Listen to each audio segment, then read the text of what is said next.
birthday celebration, whatever you'd like to call it, for the Winnipeg Jets. Good guys wear white. Joining us right now is a guy that went a long way with the Winnipeg Jets this year, took them from a team that didn't play very good defense into one that was an entertaining hockey team and very successful. Coach Dan Maloney. And Coach, maybe you could just summarize your first year in Winnipeg and how you think it went.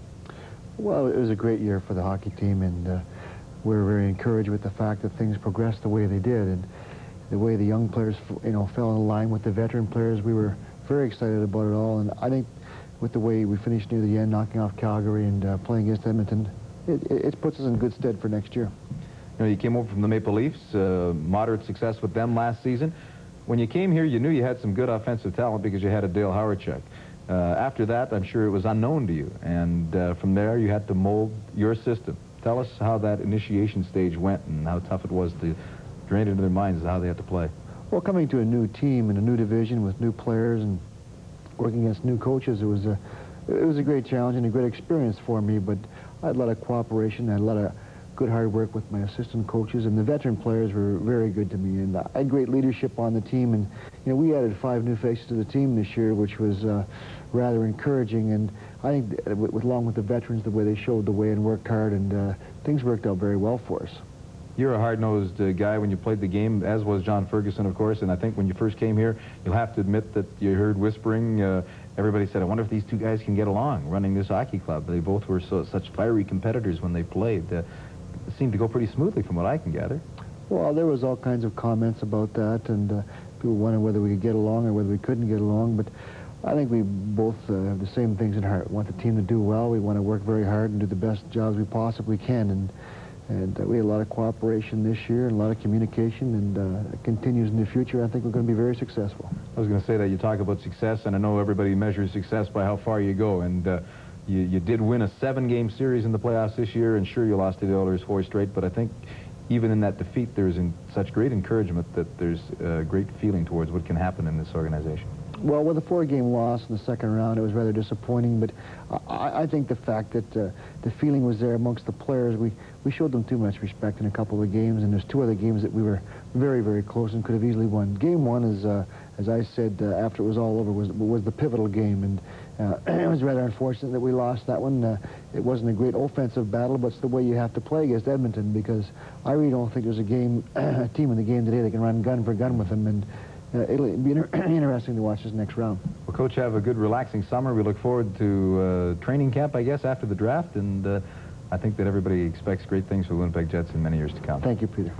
All right, Setter Dale Hawerchuk, the captain, the spark plug of the Winnipeg Jets, will be our next guest. Good guys wear white continues right after this.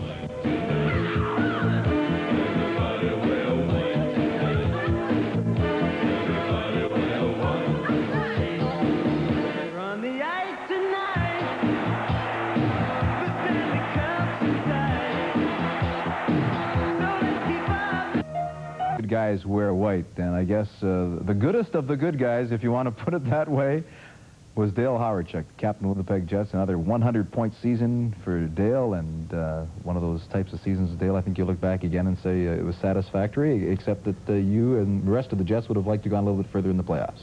Well, no doubt. We knew we had a good series against Calgary, and we also knew that we had played the type of hockey we wanted to play. I think we were all a little bit disappointed the way we played against Edmonton. I think early on in that series we didn't get a few breaks that maybe could have got us back on that high that helped us in the Calgary series, and it just didn't seem to bounce for us, but we'll bounce back. I don't know what more you could have done, though. I mean, everybody's second-guessed the way that series went, and I don't know. I mean, I thought you played pretty well. I mean, everybody's... Oh, we did play well. We did. I think the other thing is when you play a hockey team like Edmonton, you have to capitalize on your chances, and it doesn't matter who's in it, you have to score, and we just weren't putting the puck in the net at the crucial times, and they were, and they won. I think you yourself are going to have to go to training camp next year and start realizing you're a veteran on this team now. Everybody keeps thinking of the young Dale Hawerchuk, the young Dale Hawerchuk. You've been with this team for a number of years now, and you can look back and see some of these youngsters coming up, and I think that has to be encouraging when you see the talent coming up. No doubt. It's just a few years ago that myself, I come in here and I said, well, if I can help these guys, and I looked up to the veterans, and you just wanted to fit in and be a part of a team, and now to be on the other side of it, it's interesting, but the way things have been going the last couple of years, and the players that we have brought in here have definitely improved this hockey club, and I think we showed that over the course of the season. I would expect that some of the Swedish players from the Winnipeg Jets, perhaps Freddie Olsson and Thomas Steen, will be playing in Canada Cup. Depending on how his injury heals, Hannu Järvenpää might be playing Canada Cup. If you're asked, Dale, what would your reaction be? Well, it's going to cut off the summer, but I'll be ready to go. Rendezvous had to be a big thrill, too. You've already had a chance to play with the best in the NHL, so I'm sure it'd be a great thrill again. Yeah, I really enjoyed Rendezvous. The 2 games against the Russians were definitely top-notch hockey, the highest level I've ever played at, and I think I'd really enjoy the opportunity to play in a Canada Cup series against the best of Europe and the U.S. Well, we wish you the best with that and hope that you're chosen and hope you get your handicap down to about 2, which I'm sure you will by about next week. Jets captain Dale Hawerchuk. We'll be back with more, including a pictorial look at the history of the NHL Winnipeg Jets right after this.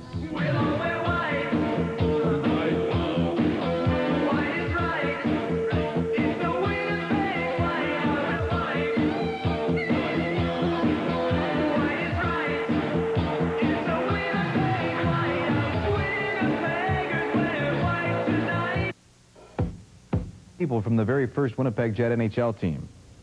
Lukowicz, Campbell. If you can't remember all that, sit back and enjoy the 8 years in the NHL history of the Jets. 1 month later, the Winnipeg Jets were in the National Hockey League.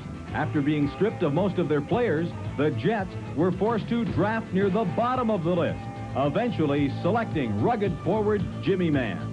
The Jets win their first home game against Colorado, but they raised the roof when the first established team came to play. Morris Lukowicz getting the winner in a 3-2 victory over Boston. Victories were few and far between that first season, but they won their first on the road against former teammates Hedberg and Nielsen in New York.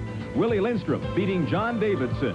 And on the first tuxedo night, with 15,000 fans in the revamped Winnipeg Arena, Lindstrom scores on a Peter Sullivan leftover as the Jets beat the Montreal Canadiens 7-2. The fans celebrated that night as if the Jets had won the Stanley Cup.